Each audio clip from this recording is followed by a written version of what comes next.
मैं मनीष मनंजा प्रस्तुत करता हूँ संपूर्ण चाणक्य नीति पुस्तक का ऑडियो सारांश रूप। तो आइए सुनते हैं। आचार्य चाणक्य का जीवन पढ़ने से स्पष्ट हो जाता है कि सत्य की समझ रखना ही पर्याप्त नहीं है, जरूरी है कि अन्याय के विरुद्ध संघर्ष भी किया जाए। तटस्थ रहना साहसी और पराक्रमी व्यक्ति का स्वभाव नहीं होता। लोगों का मानना है कि सज्जन व्यक्ति का स्वभाव कुटिलता के योग्य नहीं होता, उसके लिए तो कुटिलता का नाटक कर पाना भी संभव नहीं है। लेकिन चाणक्य ने सिद्ध कर दिया है कि अपने स्वभाव को बनाए रखते हुए भी, अर्थात भीतर से सज्जन बने रहते हुए भी, दुष्टों को उन्हीं की भाषा में जवाब दिया जा सकता है, परंतु इसके लिए मन को विशेष प्रकार से प्रशिक्षित करना पड़ता है।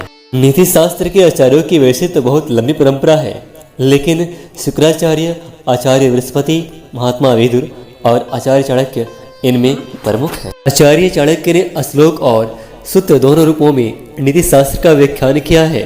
अपने ग्रंथों के प्रारंभ में ही वे अपने पूर्ववर्ती आचार्यों को नमन करते हुए स्पष्ट कर देते हैं कि वह कुछ नया नहीं बता रहे हैं। वे उन्हीं सिद्धांतों का प्रतिपादन कर रहे हैं जिन्हें विरासत में उन्होंने प्राप्त किया है और जो बदलते परिवेश में भी अत्यंत व्यवहारिक है। चाणक्य राजनीति और अर्थशास्त्र के शिक्षक हैं, इसलिए वे शिक्षा की वास्तविकता को जानते हैं। नीति में धर्म और अध्यात्म को आचार्य ने पूरा स्थान दिया है। उनकी दृष्टि में राजनीति यदि धर्म से दूर चली जाए तो उसके भटक जाने की संभावना 100% हो जाती है। हमें विश्वास है कि यह ग्रंथ आपके व्यक्तित्व को सुसंगठित करने तथा निखारने में महत्वपूर्ण भूमिका निभाएगा। चाणक्य कहते हैं, तदहं संप्रवक्ष्यामि लोकानां हितकामया येन विज्ञानमात्रेण सर्वगतं प्रपद्यते। अर्थात मैं लोगों की भलाई की इच्छा से उन गुण रहस्यों का वर्णन कर रहा हूँ जिन्हें जान लेने मात्र से मनुष्य सर्वज्ञ हो जाता है, अर्थात और कुछ जानना उसके लिए शेष नहीं रह जाता। यह भारतीय परंपरा रही है कि किसी भी कार्य को प्रारंभ करने से पहले देवी देवताओं अथवा प्रभु का स्मरण किया जाए ताकि वह कार्य बिना किसी व्यवधान के सरलतापूर्वक सामान्य हो। चाणक्य नीति का प्रमुख उद्देश्य यह जानना है कि कौन सा काम उचित है और कौन सा कार्य अनुचित है।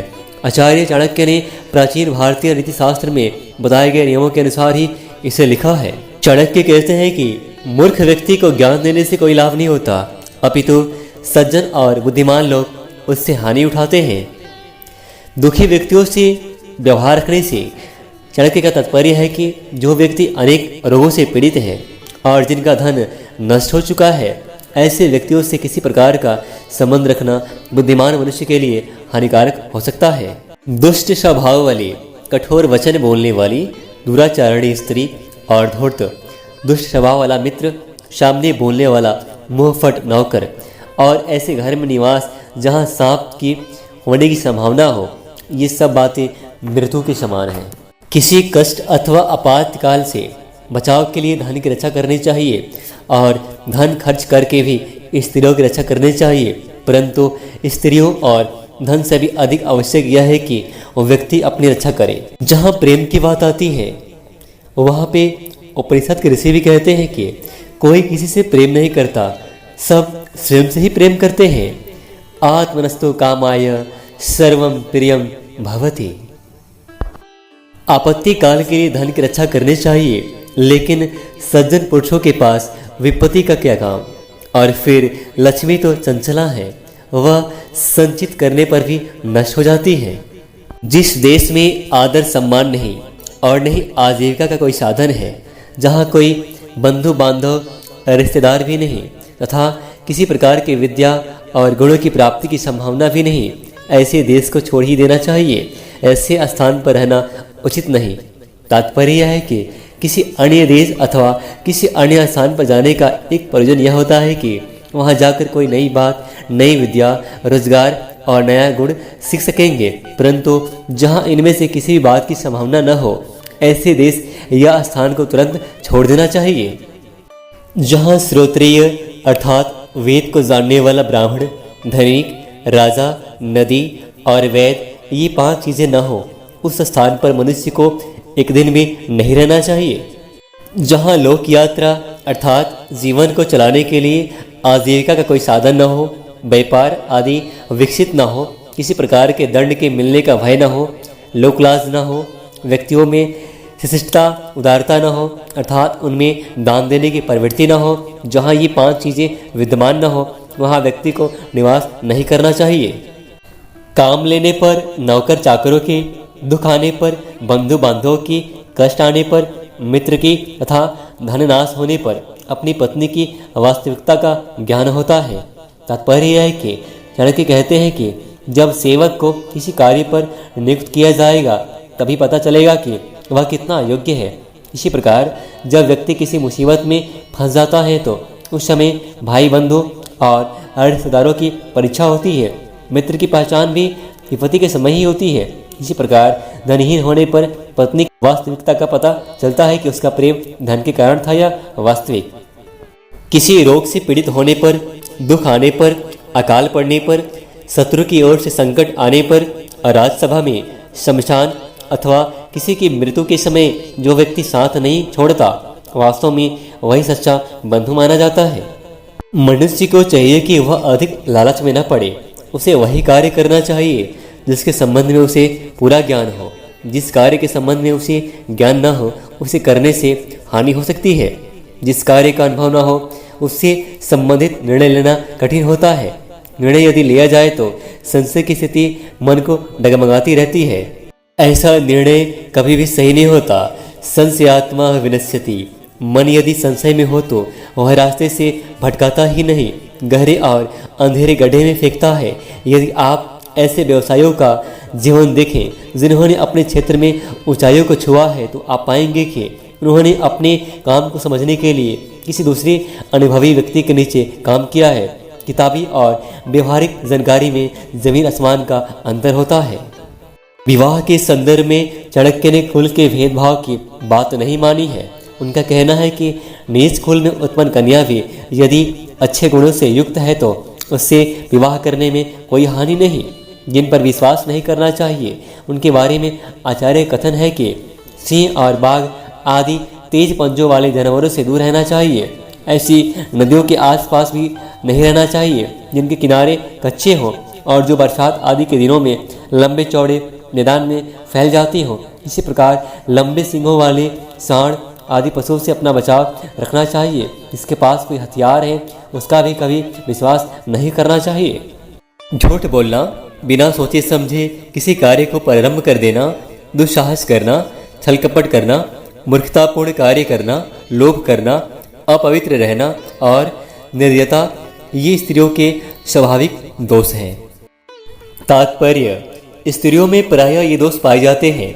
वे सामान्य बात पर भी झूठ बोल सकती है, अपनी शक्ति का विचार न करके अधिक साहस दिखाती है, छल कपट पूर्ण कार्य करती है, मूर्खता, अधिक लोभ, अपवित्रता तथा निर्दयी होना ये ऐसी बातें हैं जो प्रायः स्त्रियों के स्वभाव में होती है। ये स्त्रियों के स्वाभाविक दोष हैं, अर्थात अधिकांश स्त्रियों में ये होते हैं। अब तो स्त्रियां शिक्षित होती जा रही है, समय बदल रहा है, लेकिन आज भी अधिकांश अशिक्षित स्त्रियां इन दोषों से युक्त हो सकती है।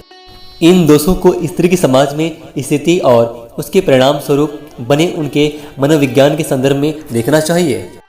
भोजन के लिए अच्छे पदार्थों का प्राप्त होना, उन्हें खाकर पचाने की शक्ति होना, सुंदर स्त्री का मिलना, उसके उपभोग के लिए काम शक्ति होना, धन के साथ साथ दान देने की इच्छा होना, ये बातें मनुष्य को किसी महान तप के कारण प्राप्त होती है।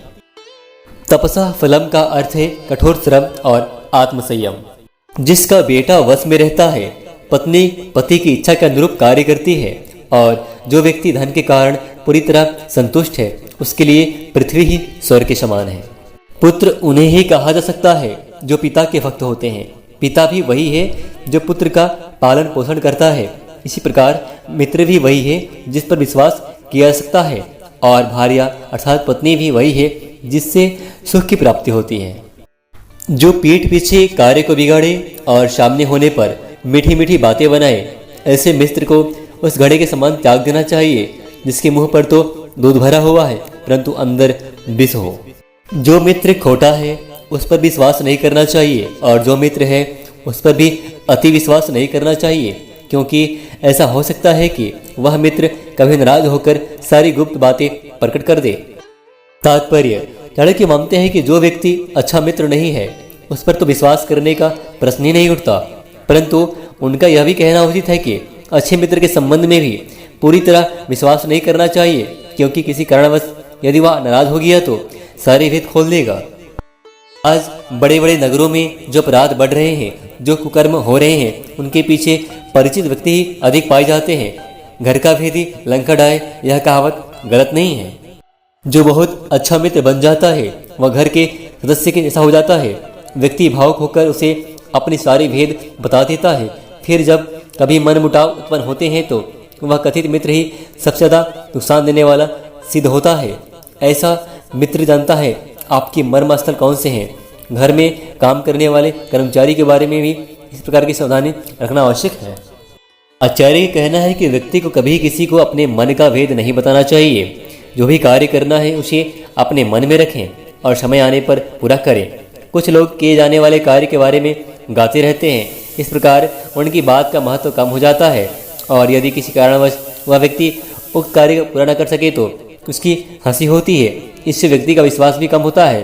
फिर कुछ समय बाद ऐसा होता है कि लोग उसकी बातों पर ध्यान नहीं देते, उसे बेसिर पैर का हाँकने वाला समझ लिया जाता है। अतः बुद्धिमान को कहने से अधिक करने के प्रति प्रयत्नशील होना चाहिए। मूर्ख होना कष्टदायक है, क्योंकि वह स्वयं को, अपनों को और दूसरों को एक समान हानि पहुंचाता है। मूर्खता के समान यौवन भी दुखदायी इसलिए माना गया है क्योंकि उसमें व्यक्ति काम, क्रोध आदि विकारों के आवेगों में उत्तेजित होकर कोई भी मूर्खतापूर्ण कार्य कर सकता है, जिसके कारण उसे, उसके अपनों और दूसरे लोगों को अनेक कष्ट उठाने पड़ सकते हैं। चाणक्य कहते हैं कि ये बातें तो कष्टदायक है ही, परंतु इनसे भी अधिक कष्टदायक है दूसरे घर में रहना, क्योंकि दूसरे घर में रहने से व्यक्ति की स्वतंत्रता समाप्त हो जाती है, जिससे व्यक्तित्व का पूर्ण रूप से विकास नहीं हो पाता है। सभी पहाड़ों पर रत्न और मणियां नहीं मिलती, नहीं प्रत्येक हाथी के मस्तक में गजमुक्ता नामक मणि होती है, प्रत्येक वन में चंदन भी उत्पन्न नहीं होता। इसी प्रकार सज्जन पुरुष सब स्थानों पर नहीं मिलते।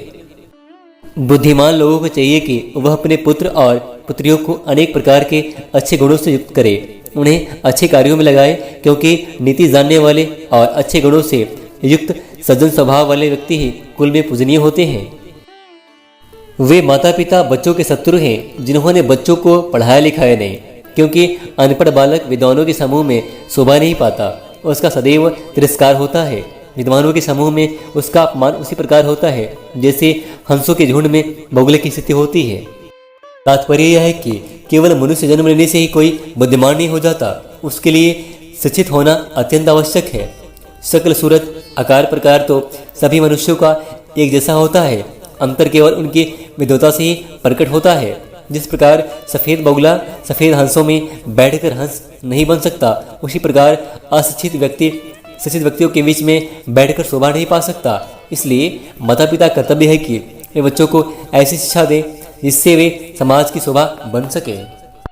लाड दुलार से पुत्रों में बहुत से दोष उत्पन्न हो जाते हैं। उनकी ताड़ना करने से अर्थात दंड देने से उनमें गुणों का विकास होता है। इसलिए पुत्रों और शिष्यों को अधिक लाड़ दुलार नहीं करना चाहिए, उनकी ताड़ना करते रहनी चाहिए। तात्पर्य यह है कि बच्चों को लाड़ प्यार करना चाहिए, किंतु अधिक लाड़ प्यार करने से बच्चों में अनेक दोष भी उत्पन्न हो सकते हैं। माता पिता का ध्यान प्रेमवश उन दोषों की ओर नहीं जाता, इसलिए बच्चे यदि कोई गलत काम करते हैं तो उन्हें पहले ही समझा बुझाकर उस गलत काम से दूर रखने का प्रयत्न करना चाहिए। बच्चे के द्वारा गलत काम करने पर उसे नज़रअंदाज करके लाड़ प्यार करना उचित नहीं, बच्चे को डांटना भी चाहिए। चाणक्य कहते हैं कि मनुष्य जन्म बड़े भाग्य से मिलता है, इसलिए उसे व्यर्थ नहीं जाने देना चाहिए। व्यक्ति को चाहिए कि वह अपना समय, अपना दिन वेदादि शास्त्रों के अध्ययन में ही बिताए तथा उसके साथ साथ दान आदि अच्छे कार्य भी करे। महान पुरुषों की विशेषताओं का वर्णन करते हुए कहा गया है कि व्यसनम श्रुतो अर्थात श्रेष्ठ ग्रंथों का अध्ययन करना उनका व्यसन होता है। पत्नी का बिछड़ना, अपने बंधु बांधवों से अपमानित होना, कर्ज चढ़े रहना, दुष्ट अथवा बुरे मालिक की सेवा में रहना, निर्धन बने रहना, दुष्ट लोगों और स्वार्थियों की सभा अथवा समाज में रहना, ये सब ऐसी बातें हैं जो बिना अग्नि के शरीर को हर समय जलाती रहती है। जो वृक्ष बिल्कुल नदी के किनारे पैदा होते हैं, जो स्त्री दूसरों के घर में रहती है और जिस राजा के मंत्री अच्छे नहीं होते हैं, वे जल्दी नष्ट हो जाते हैं, इसमें कोई संशय नहीं है। बलम विद्या च विप्राणाम राज्ञाम सैन्यम बलम तथा बलम वितम च वैश्यानाम शूद्राणाम परिचर्यकम। भावार्थ, ब्राह्मणों का बल विद्या है, राजाओं का बल उनकी सेना, व्यापारियों का बल उनका धन है और शूद्रों का बल दूसरों की सेवा करना है। तात्पर्य, ब्राह्मणों का कर्तव्य है कि विद्या ग्रहण करें, राजाओं का कर्तव्य है कि सैनिकों द्वारा वे अपने बल को बढ़ाते रहें, वैश्यों को चाहिए कि वे पशुपालन और व्यापार द्वारा धन बढ़ाएं, शूद्रों का बल सेवा है। चाणक्य ने इस श्लोक में चारों वर्णों के कर्तव्यों की ओर संकेत किया है। उनके अनुसार चारों वर्णों को अपने अपने कार्यों में निपुण होना चाहिए। समाज में किसी की स्थिति कम नहीं है, समय के अनुसार परिस्थितियां बदलती है। संभवतः किसी समय जन्म के अनुसार चारों वर्ण माने जाते रहे हों, परंतु तथ्य यह है कि वर्णों की मान्यता कार्यों पर निर्भर करती है। इसलिए किसी भी कुल में जन्म लेने वाला व्यक्ति शिक्षा के क्षेत्र में है तो उसे ब्राह्मण ही माना जाएगा। जो व्यक्ति व्यापार करता है, कृषि कार्य में लगा है, पशुपालन करता है, उसे वैश्य माना जाएगा। जो सेना में भर्ती है अथवा सेना से संबंधित कार्य कर रहा है, उसे क्षत्रिय कहा जाएगा। शेष व्यक्ति शूद्र की श्रेणी में आते हैं। शूद्र भी शिक्षित हो सकता है, परंतु किसी भी वर्ण में पैदा हुआ व्यक्ति जो लोगों की सेवा के कार्य में लगा है, उसे शूद्र माना जाएगा। शूद्र का अर्थ नीच नहीं है। आज्ञा पालन की भावना शूद्र का विशेष गुण है। प्रायः इस श्रेणी के लोग मानसिक रूप से संतुष्ट होते हैं। आगे चाणक्य कहते हैं, वैश्य निर्धन पुरुष को, प्रजा पराजित राजा को, पक्षी फलहीन वृक्ष को और अचानक आया हुआ अतिथि भोजन करने के बाद घर को त्याग कर चले जाते हैं। चाणक्य कहते हैं, कोई व्यक्ति किसी विशेष कार्य के कारण किसी के पास जाता है तो अपना कार्य सिद्ध हो जाने पर उसे वह स्थान छोड़ देना चाहिए। जिस प्रकार ब्राह्मण लोग यजमान के किसी कार्य की पूर्ति के बाद दक्षिणा प्राप्त हो जाने पर आशीर्वाद देकर वहाँ से चले जाते हैं, शिष्य भी विद्या की प्राप्ति के बाद गुरुकुल छोड़कर अपने अपने घर चले जाते हैं। जब किसी जंगल में आग लग जाती है तो वहाँ रहने वाले पशु भी उस जंगल को छोड़कर किसी दूसरे जंगल की खोज में चल पड़ते हैं। अर्थात व्यक्ति को अपना कार्य समाप्त हो जाने पर किसी के यहाँ डेरा डालने की मंशा नहीं करनी चाहिए। बुरे चरित्र वाली, अकारण दूसरे को हानि पहुँचाने वाले तथा गंदे स्थान पर रहने वाले व्यक्ति के साथ जो पुरुष मित्रता करता है वह जल्द ही नष्ट हो जाता है।